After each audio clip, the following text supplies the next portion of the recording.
வணக்கம் அன்பு பார்வையாளர்களே, உங்களுடைய சிந்தனைக்கு விருந்தாக காற்றலைகளில் தவழ்ந்து வருகிறது மன்னன் நாடகம்.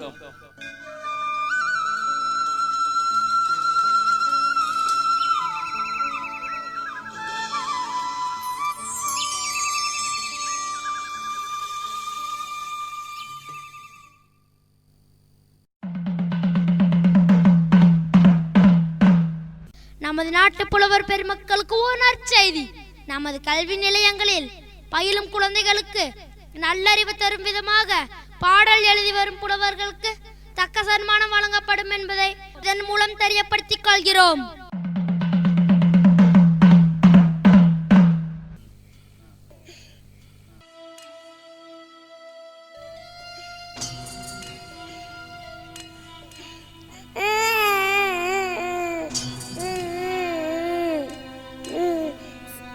பசிக்குதுமா, சோறு போடுமா. அம்மா பசிக்குதுமா, சோறு போடுமா. எவ்வளோ நேரம் ஆச்சு?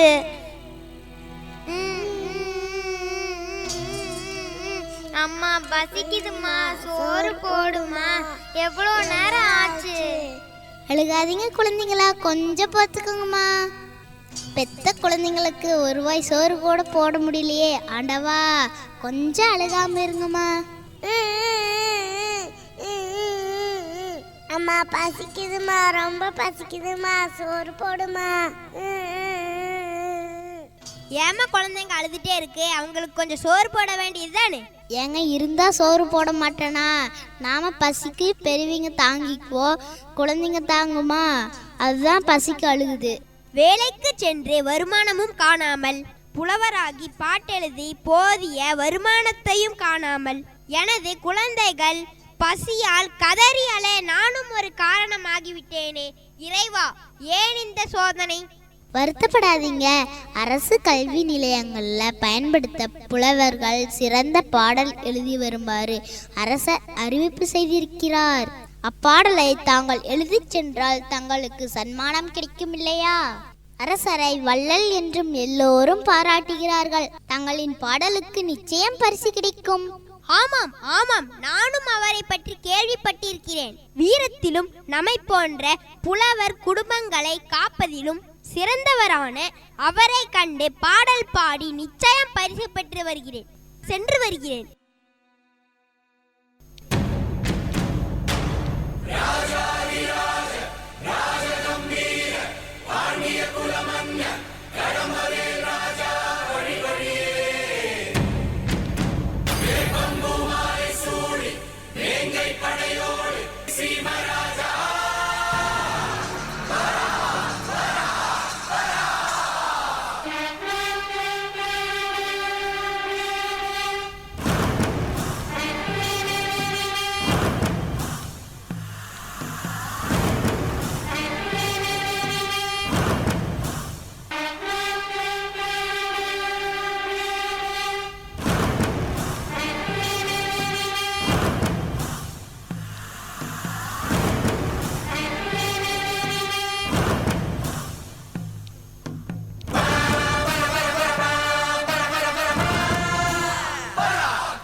வாழ்க நாடு, வாழிய மக்கள்.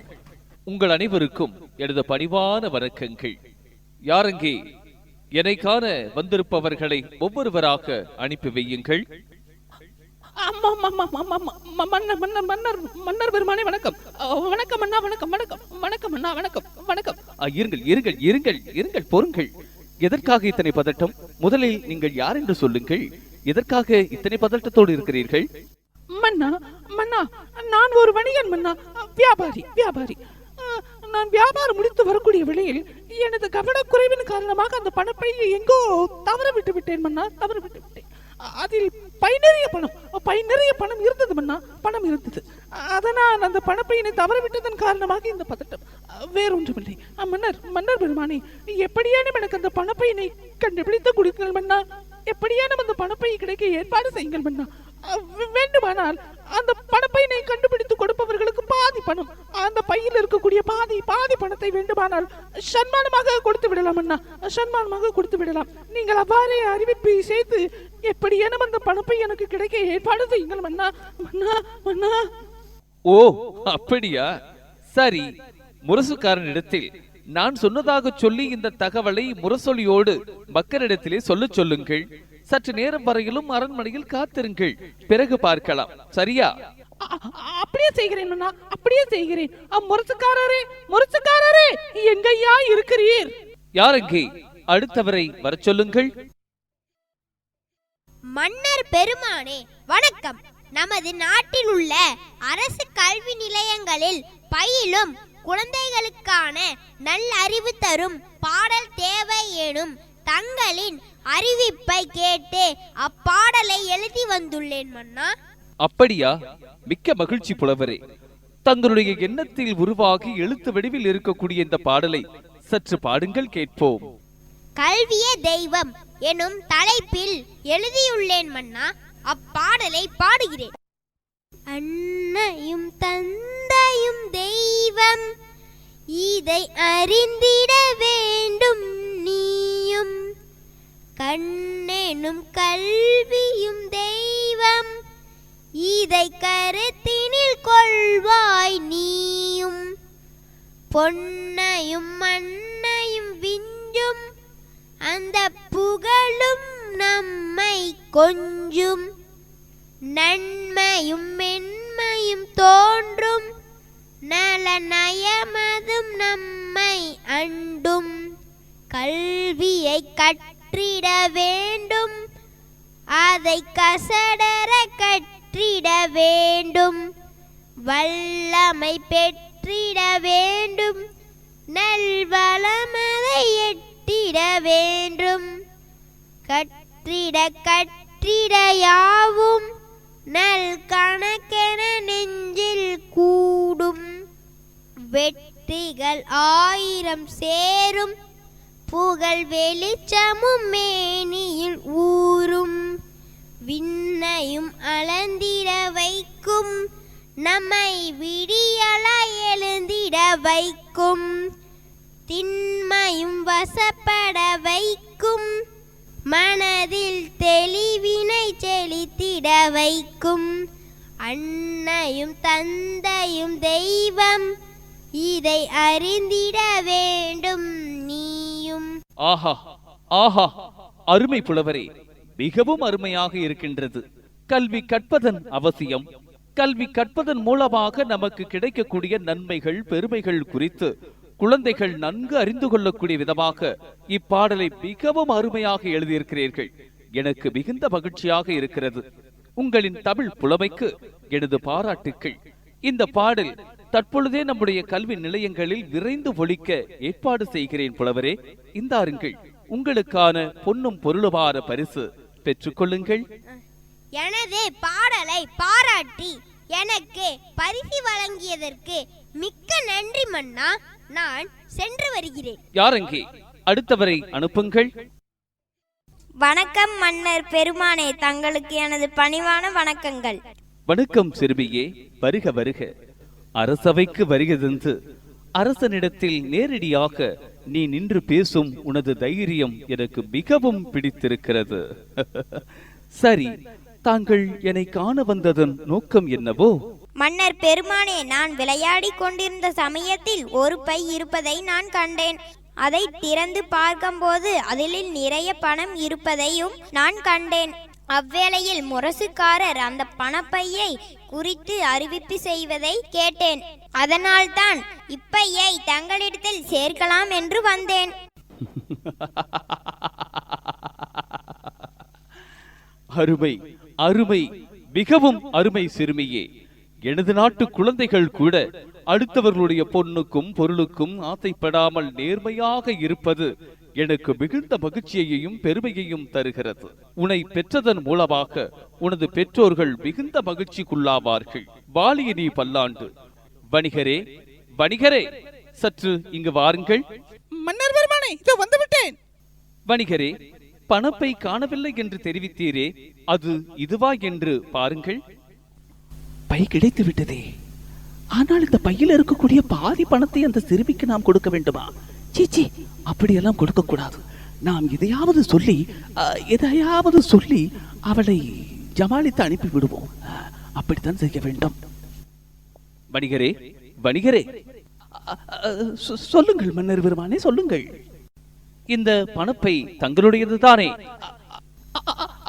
ஆமாம் அண்ணா, ஆமாம், இந்த பை என்னுடையதுதான். ஆனால் எனக்கு ஒரு சிறு சந்தேகம். நான் பையை தவறவிட்ட போது பை நிறைய பணம் இருந்தது மன்னா, இருந்தது. ஆனால் இப்பொழுது இந்த பையில் இருக்கக்கூடிய பணமானது சற்று குறைவாக இருக்கிறது மன்னா. எனக்கு என்னமோ இந்த சிறுமி அந்த பணத்தை எடுத்திருப்பாளோ என்று ஒரு சிறு சந்தேகம். ஆகவே இவளை சற்று விசாரியுங்கள் மன்னா. இவளின் மீது எனக்கு சற்று சந்தேகமாக இருக்கிறது. இவள் நிச்சயம் அந்த பணப்பையில் இருந்து பணத்தை எடுத்திருக்க கூடும் மன்னா. ஆமாம் ஆமாம், அவளை விசாரியுங்கள். வணிகரே, சொல்லுங்கள் மன்னா. உரியவர்களிடத்தில் இந்த பணப்பையினை சேர்க்க வேண்டும் என்கிற உயர்ந்த எண்ணத்தில் இந்த பணப்பையை கொண்டு வந்த இந்த சிறுமியையே நீ சந்தேகப்படுகிறாயா? உன்னை போன்றவர்கள் இருப்பதினால்தான் நல்லது செய்ய வேண்டும் என நினைப்பவர்கள் கூட தயக்கம் காட்டி நிற்கிறார்கள்.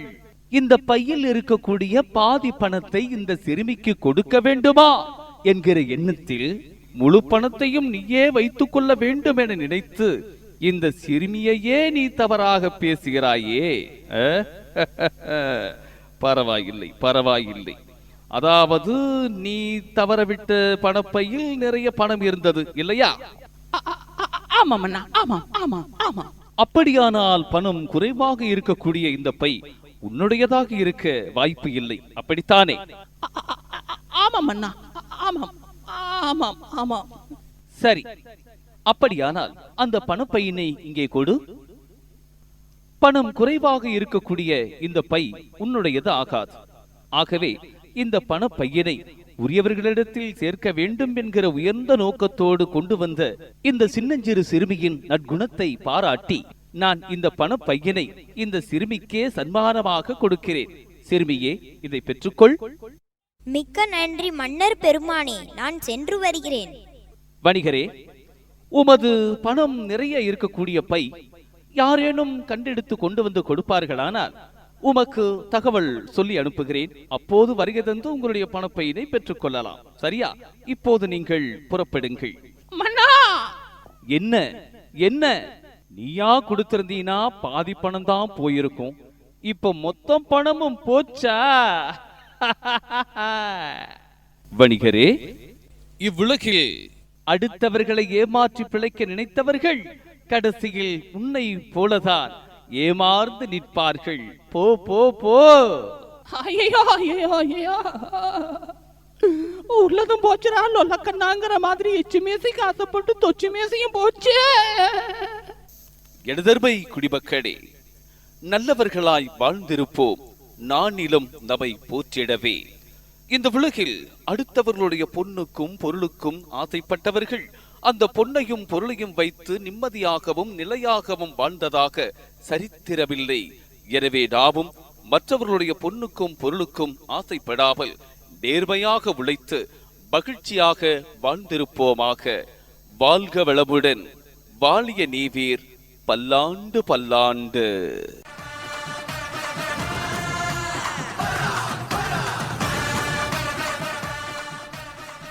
இதுவரையிலும் உங்களுடைய கண்களுக்கும் செவிகளுக்கும் விருந்து படைத்தது மன்னன் நாடகம்.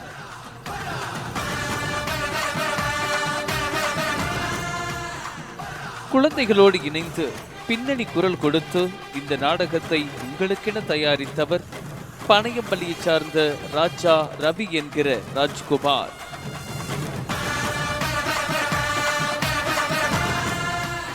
நாடகம் பதிவு செய்யப்பட்ட நாள் 14/2/2023. வணக்கம் அன்பு பொதுமக்களே.